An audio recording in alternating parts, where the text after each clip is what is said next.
দাদা কালকে খেলাটা দেখলেন? মুখ ডাল দিন তো। খেলাটা দেখলেন কালকে?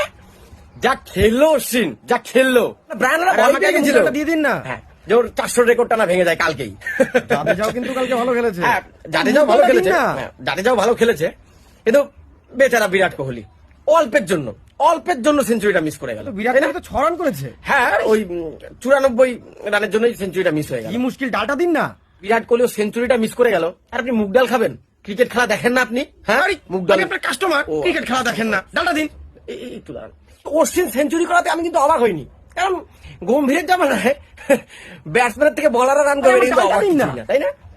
কিন্তু বাংলাদেশ কিন্তু কালকে ভালো চেষ্টা করেছিল, কি বলেন?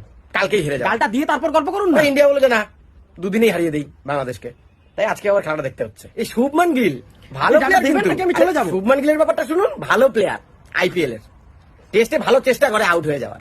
আপনি ডালটা দেবেন? আরে মুগডাল করে যাচ্ছে কখন থেকে, দেখছেন একটা ক্রিকেট নিয়ে খুবই বেকার একটা আলোচনা করছি, আপনার মুগডাল লাগবে?